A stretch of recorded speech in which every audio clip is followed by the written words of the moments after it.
Seja bem-vindo ao devocional diário do Teologia 24 Horas. Olá, hoje a gente vai mergulhar num material fascinante. É um devocional do pastor Francisco Miranda sobre um tema que, olha, pega todo mundo, a humildade. E a fonte já começa quebrando um clichê, sabe? A ideia não é se rebaixar, mas sim destravar alguma coisa no coração. A nossa missão aqui é entender a ideia central do autor. Como que o ato de adiar a obediência pode criar um tipo de, sei lá, um peso espiritual? Exatamente. E o ponto de partida é uma pergunta feita há milênios, mas que o texto aplica diretamente ao nosso dia a dia. A fonte usa aquela passagem de Êxodo, capítulo 10, onde Deus pergunta ao faraó: "Até quando você vai recusar se humilhar diante de mim?" E a sugestão do autor é que isso é menos uma pergunta religiosa e mais uma pergunta, assim, quase terapêutica. E é aqui que a coisa fica interessante de verdade. O autor ele foca muito na ideia de um coração pesado. O faraó não era ignorante, né? Ele viu os sinais, ele tinha as informações, mas foi a resistência dele que tornou o coração pesado. Isso. E o fascinante é que o texto vai fundo na língua original.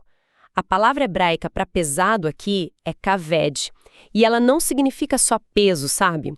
Significa também insensível, inflexível, endurecido.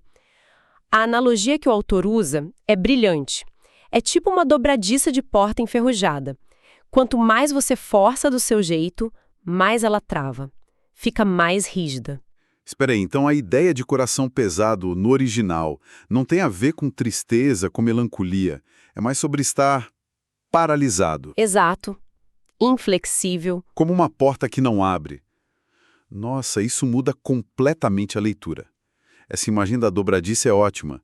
É como se o orgulho fosse a ferrugem, né? É a ferrugem. E cada vez que a gente insiste, teima e não ceder, a gente bota mais uma camada ali até que tudo emperra. Perfeito. A resistência é a ferrugem. Então, qual seria o lubrificante para essa dobradiça? A solução. O oposto. O quebrantamento, a humildade. A palavra hebraica para isso, que o texto aponta, é kaná, que significa submeter-se, render-se. O ponto crucial do autor é que esse ato não é sobre perder a dignidade, é sobre recuperar a lucidez. É parar de forçar a porta e simplesmente deixar ela girar no eixo certo. Essa ideia de rendição como algo positivo, sabe? Como um caminho para a clareza, isso é muito poderoso. E a fonte mostra se esse conceito aparece de forma diferente, sei lá, no Novo Testamento? Sim. O autor faz essa ponte de forma muito clara.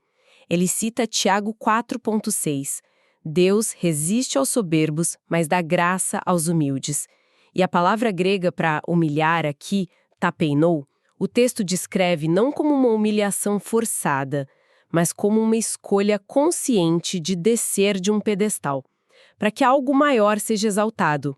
É um realinhamento, não uma autoanulação. Entendi. Então, pela fonte, não é sobre se anular. É sobre sair do centro do palco, voluntariamente. Isso. Uma mudança de foco, não de valor.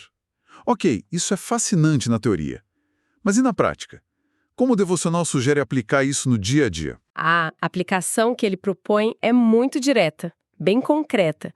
O desafio não é ficar pensando na humildade de forma abstrata, mas identificar uma área específica, real, onde a obediência tem sido adiada, sabe? Pode ser, tipo, um hábito que precisa mudar, uma conversa difícil que está sendo evitada, um perdão que tem engasgado. A sugestão é dar um passo mensurável, hoje. Trocar o "depois eu faço" por um sim imediato. Segundo o autor, são esses pequenos atos que mantêm o coração sensível, que mantêm a dobradiça funcionando.